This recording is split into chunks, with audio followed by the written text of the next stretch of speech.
And so we're on to the final component of our Why Does the United States of America Do This to Me series. This is video number 8. And you'll see I've modified my document to add this third factor. This is the non-financial factor. And this relates both to the United States Department of Justice and also to Wells Fargo. This item here, sense of self. These people at Wells Fargo, they perceive themselves to be deities, and they will not admit to doing anything wrong at any cost.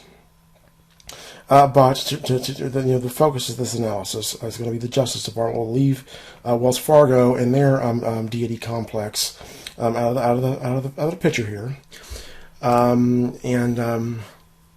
obviously haven't presented the evidence for this here. But what happens? You saw in my first video, you saw how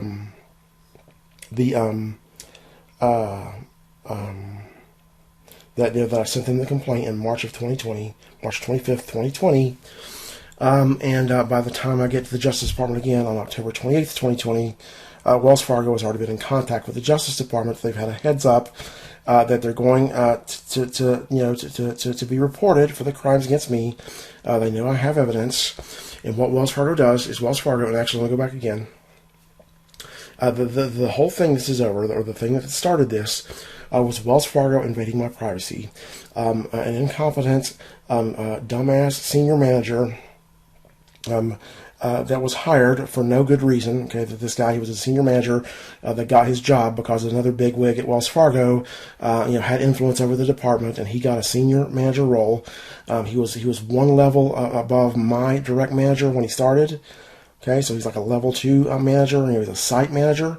I'm over the Charlotte, North Carolina credit analysis site within Wells Fargo's commercial lending department. And then he gets promoted eventually to where he's even, his responsibilities are expanded to be even one level above that. And he's an absolute moron.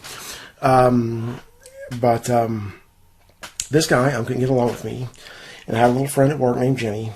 And he sat real close to where Jenny sits, and I always be at Jenny's desk. I'm training her and helping her with her work. And this gives him the bright idea to use her to get information about me because he and I have a lot of problems, and I'm causing him a lot of problems. It all ties back to his mismanagement of the business, but to not be overly detailed. He gets this girl Jenny to quote unquote look into my past.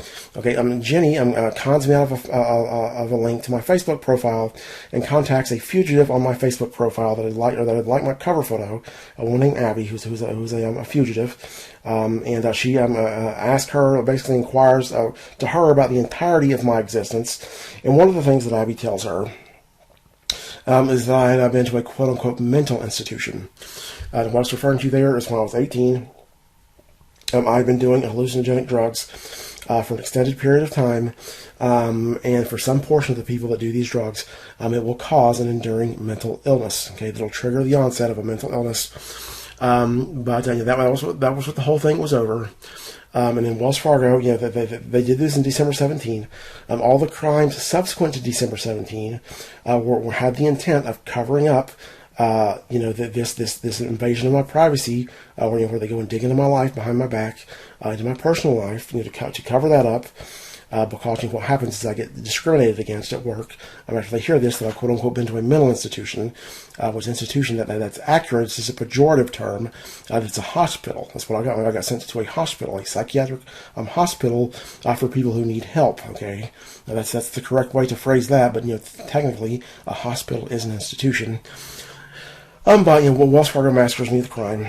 And this is after I offered to sign non-disclosure agreements. I offered to settle it for no consequence. I just want to be told what happened. I want to be a part of the conversation, all this. And so Wells Fargo, they initiate all these crimes against me. I've got all this proof. Wells Fargo doesn't have a single point in their favor. And so what they do is they go and illegally obtain these healthcare records from the hospital that I was at when I was 18. It's like they're fishing around for one point that's in their favor. And they think that they might find something on those healthcare records that could prejudice the authorities and other parties against me. And magically, they find just that.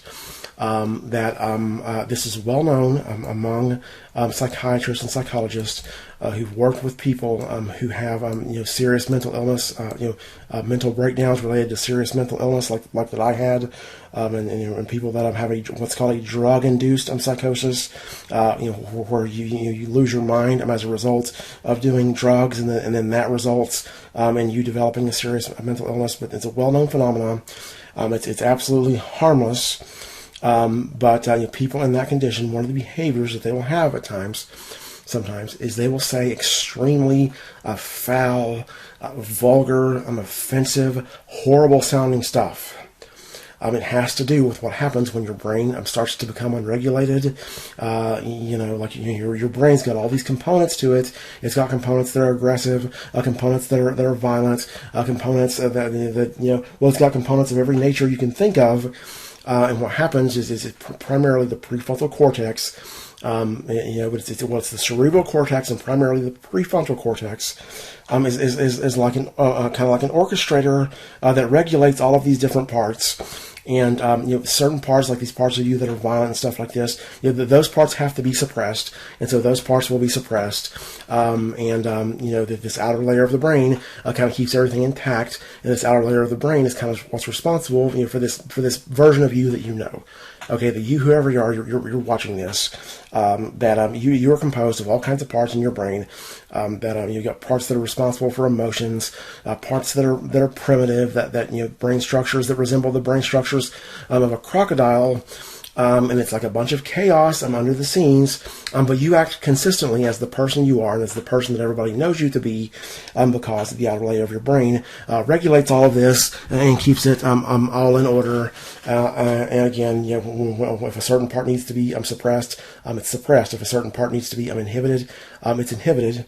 But what happens is you get into one of these when you have a mental breakdown like I have with a psychosis. And my condition is bipolar disorder type 1. And you will have something called mania, too, that will happen, which is just another form of dysfunction of your brain, where you'll start to have mood disturbances. You'll be like overly unhappy and confident, and talking a million miles an hour, and all kinds of things like that. I'm getting too detailed, but the point is very, very, very well known that people in this condition will say this stuff. My most recent psychologist. I mentioned this to her because I'm always curious. Like I'm trying to find a credible expert that has the experience that has not heard of this, and I can't find a single one. I haven't asked that many, but I asked her about it. And I told her about how I went to this hospital when I was 18, and I said these foul and disturbing things. And I can remember her reply almost verbatim. She says, "Yeah," she's like, "I've worked with people in a drug-induced psychosis. I've seen a lot of these people," and she says it's like it's like an intrusive thought, or it's like gibberish. It's like it's not the truth coming out of them or anything like that. She says it's like something just causes them to say like the worst thing that they could possibly say. Okay, but this is the kind of thing that happens. And so on these hospital records from this hospital that I was at when I was 18, they have me spouting off on all kinds of foul stuff, talking of violent stuff and gross sexual stuff, and stuff like this. That is again common. And they go to Wells Fargo goes to the Justice Department and presents them these illegally obtained healthcare records. They make up a bullshit narrative that they quote saw signs that I might be dangerous, and that's why they had to look into my past. And of course, when the Justice Department sees these healthcare records, it's like it's like the stuff that I say is so disturbing and so foul and so crazy sounding. It's like it completely throws them off. It's appalling. And so the Justice Department just goes on to do what it does. Decides that they're going to run a cover-up of the crimes against me. And basically, what's happened here, when they were showing these healthcare records, is all Wells Fargo has done. Wells Fargo has walked into the United States Department of Justice office, and this would have been somewhere between April and May of 2020 up to about September of 2020. I know, but for sure by September 2020, they'd obtained those records. So this is probably at the latest sometime in August 2020. This is about 6 months after they've signed this deferred prosecution agreement where Wells Fargo agrees not to commit any more felonies. And Wells Fargo, what do? They waltz into the office of the Justice Department with evidence of a very, very, very serious crime. Okay, obtaining these healthcare records by paying the release of information clerk money behind my back is a serious crime. I don't know what Wells Fargo is facing for this. In the theoretical situation that the law applied to Wells Fargo, but this girl that did this, she is facing 10 years in prison at least. Okay, that's how serious this crime is. And so Wells Fargo just goes and delivers to the Justice Department evidence of a serious crime that would violate the terms of the deferred prosecution agreements. Okay, and when you add this to what's already happened, as I said in the previous video, Wells Fargo was talking to the Justice Department about the fake accounts in March of 19. Okay, they continue to talk to the fake accounts about the fake accounts with the Justice Department up until February of 2020. It's in April of 19 that they start to initiate extraordinarily serious crimes against me. And so April 19, May 19, June 19, July 19, August 19, September 19, October 19, December 19, January 2020, February 2020, the whole time, all those months I just listed, they are running a vicious crime spree right underneath the Justice Department's nose, in parallel, to all their talks about the Justice Department, telling them how they're going to do better. They got this system in place, and so it's like the Wells Fargo is taking the Justice Department extremely, extremely lightly. It's the conclusion of this. Okay, it's like Wells Fargo takes the Justice Department about as seriously as they would somebody standing on the corner in a Mickey Mouse costume. And of course, then what they do is, in February 2020, they announce this agreement. They immediately commence into further crimes against me. They obtain these healthcare records. Okay, and so this is the Justice Department, their spiel that they give to the public, how they represent themselves, that they don't have one rule for the powerful and one rule for the powerless, one rule for the rich, one rule for the poor, and they're the enforcer of the rule of law and all of this stuff. This is not becoming of this way of seeing themselves at all. And of course, what Wells Fargo's done, I'm sure, is they show them these healthcare records, and then once the Justice Department has been thrown off by these healthcare records, that's when they start to give the details of the very, very, very serious crimes that have been committed against me, some of which do not fit at all into this narrative of me being a dangerous person.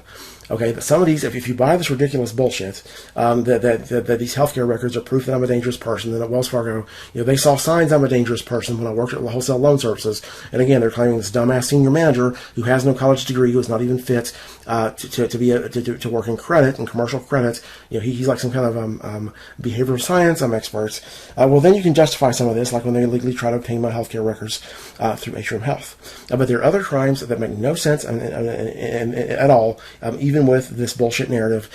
So they think that I'm dangerous, they see signs that I'm dangerous, and this necessitates having me kidnapped 4 times in one single night, and this necessitates having a fraudulent healthcare record prepared, and necessitates all the rest of these crimes. This is bullshit, and so this is like an enormous, enormously taxing on the Justice Department's psyche.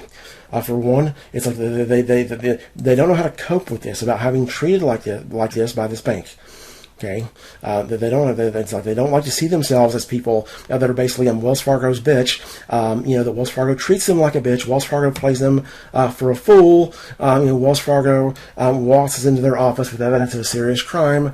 It's like Wells Fargo's playing them as a fool. And the Justice Department's response is like they're incapable of being angry towards Wells Fargo. So when Wells Fargo plays them for a fool, the people of the Justice Department put on some jester's hats and dance around to the carnival music that Wells Fargo plays in the background. Okay, this is the level of disrespect and of being taken lightly that Wells Fargo directs the Justice Department.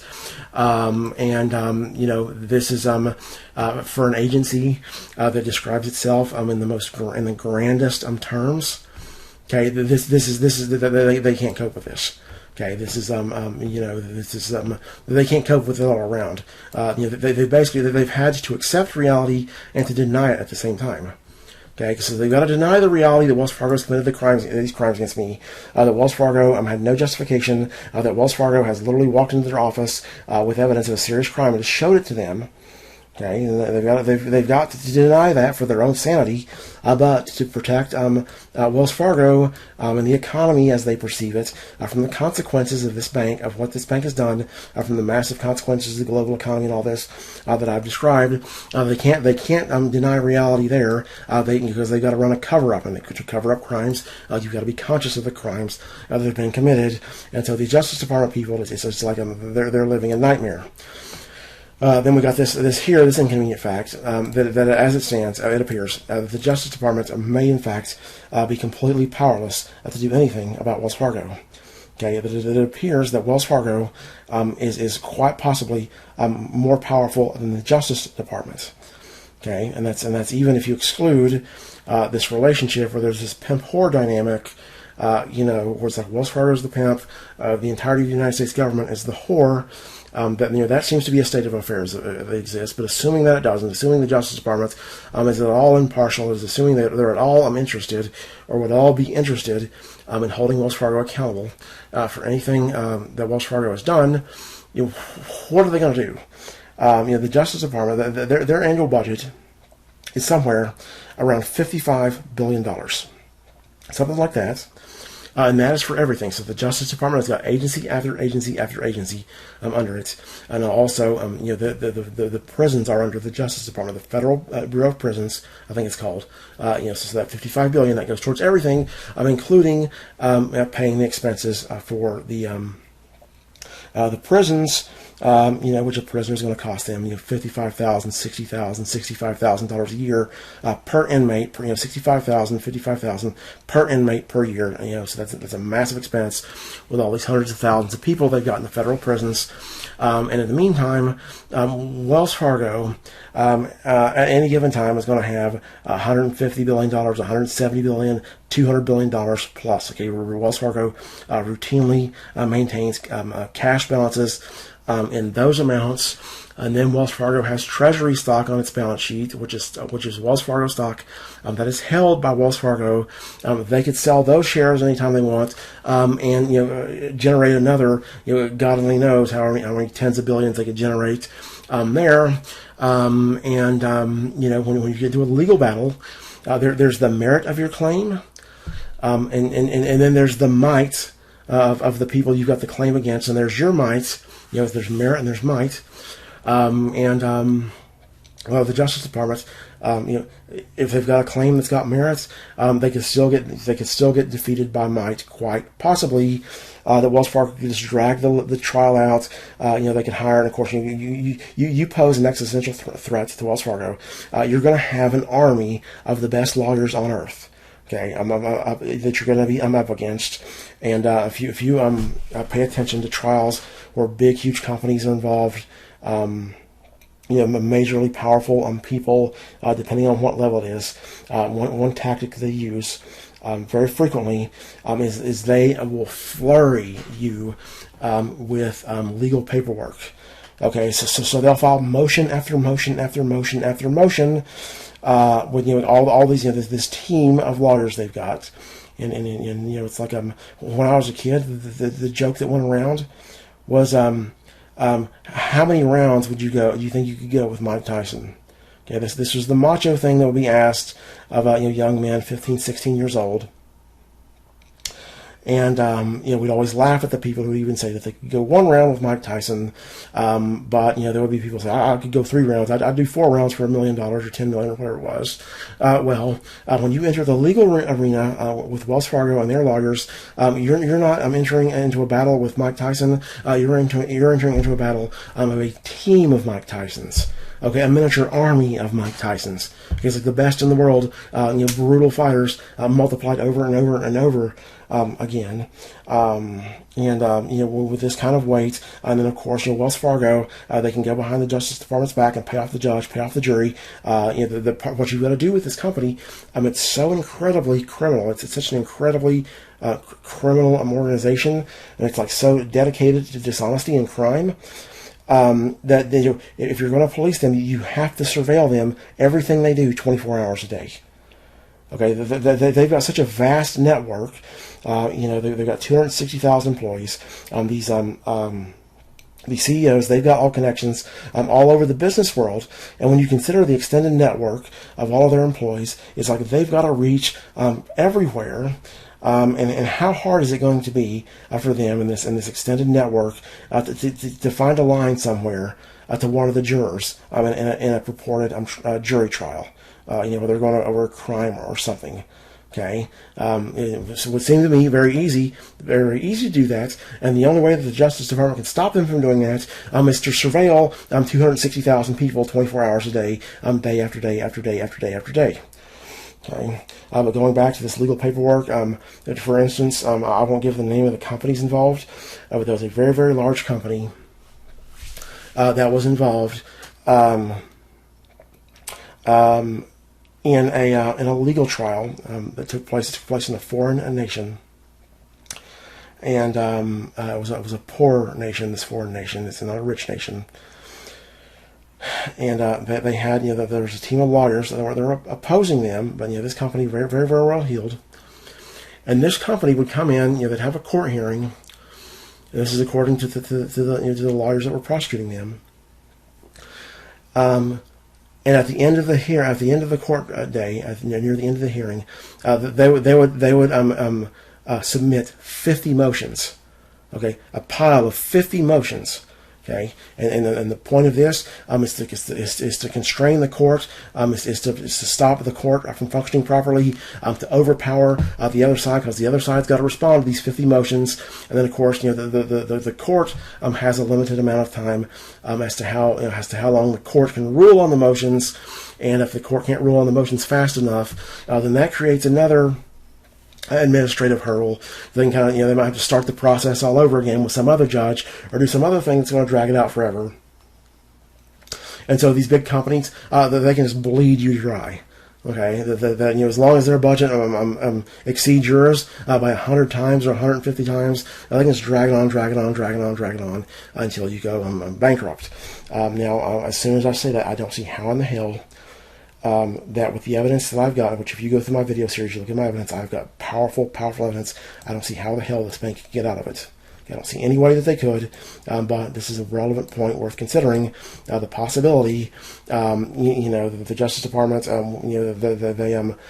they claimed to administer the rule of law, but actually they're weaker than the people that they're responsible for policing. In certain cases like that of Wells Fargo. And then we've already kind of touched on this, but the Justice Department they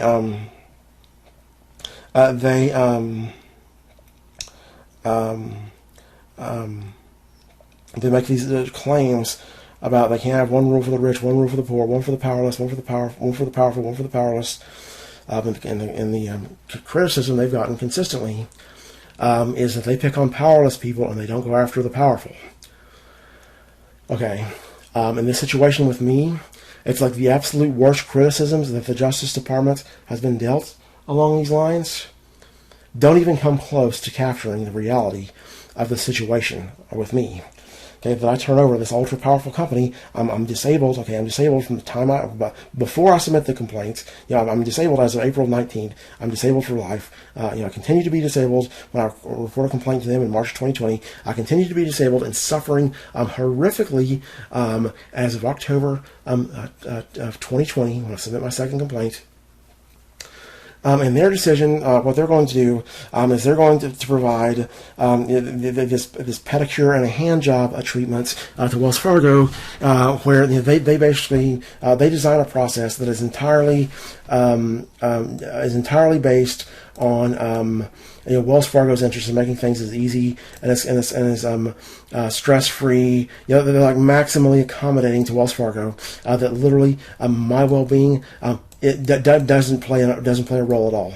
Okay, it's like 100% of this process is about Wells Fargo, and in service of Wells Fargo. Not only do they not help me, but they sponsor vicious, merciless, cruel crimes against me as a disabled man. Okay, so what Wells Fargo did to me with these crimes and taking over my city and all this other stuff that Wells Fargo did, this is like a dramatic caricature of a bullying. Okay, it's like such a bullying that the word bully doesn't even capture what they've done. There's no adequate word that you can use that's in the English language to describe a bullying of this level, where a bank with $2 trillion in assets goes after a disabled man with everything that it's got for no reason. Okay, and so when I turn them over to the United States Department of Justice, they jump in the dog pile. They become part of this caricature of a bullying. And one of the crimes they sponsored against me, which if you watch my video series, you will see this, is they took my medication away. To try to cripple me, and of course they succeeded, but they took my medication away to cripple me so that I wasn't able to fight back. Okay, that was their explicit intention. And again, you watch my videos, you will see this, and I'll go ahead and give you a preview. What happens is I send US DOJ audios and text-based communications begging for help, and I do this compulsively in 2021. And one of these, I mention, kind of as a side note, I make mention of the fact that without a certain medication, I am crippled. I can't get nothing done, and it's like I live in torment. My very next appointment with Atrium Health, they're taking away that medication, and I don't want to get into this too much right now, but that's what they did. And so it's like they claim to the world that they don't have one rule for the powerful, one rule for the powerless. However, what happens is when a powerless person reports this ultra powerful company for its vicious crimes, it's like they give the powerful company a pedicure and a hand job. They're not going to lay a hand on the powerful company, not unless it's got a big wad of lotion on it. But they'll cripple somebody who's already crippled. Okay. It's like these people, their perceptions of themselves. At least as it relates to me, I can't say what these people are. Generally, okay, I hold open the possibility that they're cracked up to be in other contexts. But with me, it's like it's a total. It's like they live in a fantasy land. Okay, that they describe themselves in the grandest terms, as if they're people who take the moral high ground at every opportunity. Okay, when in reality, it's like they take the lowest route they can go. Okay, that they're going to serve Wells Fargo's interest with the lowest blow they can get away with. Okay, and they're not constrained by decency. They're not constrained by shame. They're not constrained by pride. They're not constrained by self-respect. They're not constrained by integrity. They're not constrained by anything at all. And so when they've got the situation here with all these different parties involved, the way it's like they're looking for the easiest way to get it off their plate and to defend the interest of this ultra powerful company. It's like really convenient. Hey, here we've got a disabled man that we can knock the hell out of. He already can't fight back. We can cripple him further. This is how these fruitcakes think.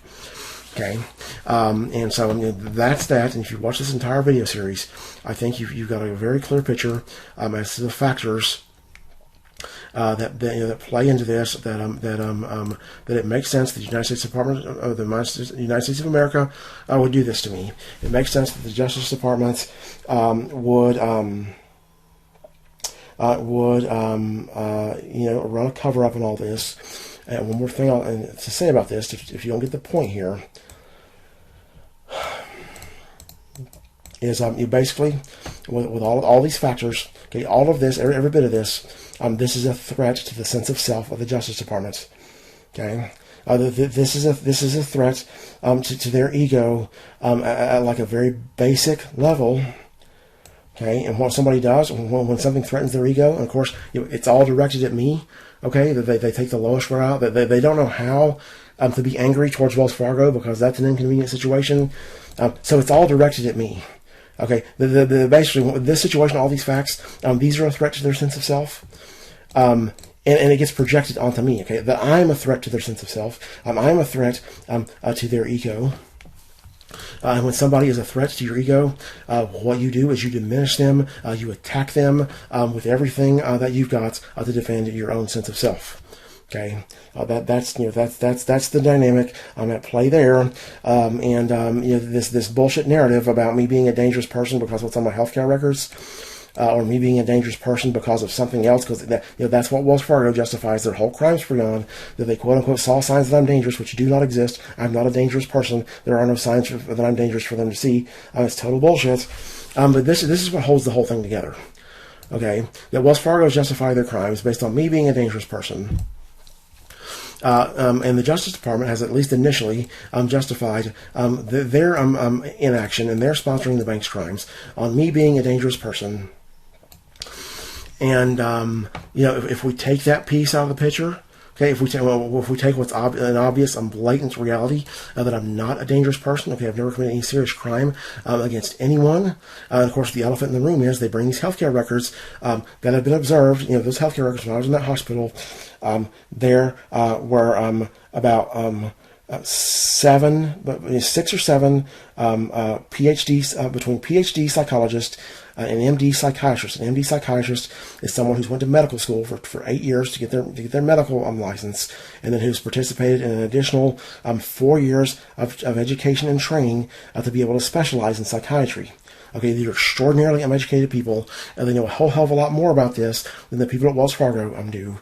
And those healthcare records were seen by them. They authored a majority of those healthcare records. Okay, so they record the stuff that I say. They also make their own notes. That hundreds of years in aggregate of education and experience have saw those healthcare records. And these are people who have the competency to judge them, who know, just like every psychologist I've talked to, who knows that saying these foul things is a harmless, benign behavior that people who are ill will do. I mean, the whole thing is a massive farce. And of course, as I've mentioned to the Justice Department in my communications, after I got out of this hospital at 18, I received inpatient care for it was like 10 or 11 years or something like this. At another clinic, an outpatient clinic. And the first order of business towards getting me care for this outpatient clinic was to have my medical records from the hospital I was at 18 transferred to the clinic in a place called Newland, North Carolina. Okay, and there, just like in the hospital, over those 11 years, every professional under the sun, actually two PhD psychologists, one psychologist who had a master's degree, and about 4 psychiatrists saw those records. So Wells Fargo, this is the most ridiculous fucking thing that you've ever heard in your life. That somehow some complete moron, which this guy's an idiot. The people that talked about him, when I talked about him to the people in our department, it was a universal perception that this guy is very, very intellectually dull. He has no business being there. He's not even qualified to run a credit department. But they would have you believe he's the Jesus Christ of behavioral science. He's an expert on criminology, psychology, sociology, psychiatry. He's a fucking Renaissance man that has somehow spotted some dangerous person sitting in a cubicle. This is absolutely stupid. But when this piece falls apart, this thing where I'm a dangerous person, this ridiculous notion, when that's taken out of the picture, then everybody's world crumbles completely. Okay, because all of a sudden the Justice Department's actions are every bit as indefensible as they actually are. Okay, that they just mercilessly abused a disabled man for no reason whatsoever, and that they have sat there and let themselves be disrespected, Wells Fargo spits in their face, bringing them this evidence of a crime, and they've done nothing about it. Okay, so that's the shit show that I'm facing. I've got the world's only superpower. Feeling real bad about themselves and not liking the way that they're looking, and they're going to take it out on me. And this all ultimately stems, as you will see if you go through my evidence videos, from a request to have a consequences-free conversation. Okay. That I request from Wells Fargo for a period of about 1.5 years to have a consequences-free conversation about what happens. I offered to sign a non-disclosure agreement, and they hit me with this criminal massacre. And this is the worst crime spree that I'm aware of in the history of American business. It's certainly the worst crime spree in the history of American business in terms of a crime spree that was directed at one person. Okay, and particularly that was directed at one person over absolutely nothing, and not 1 day of prison time will be served over this. This is the conclusion of my video series about why does the United States of America do this to me. I hope you've enjoyed this. I hope you found this informative. And thank you for watching.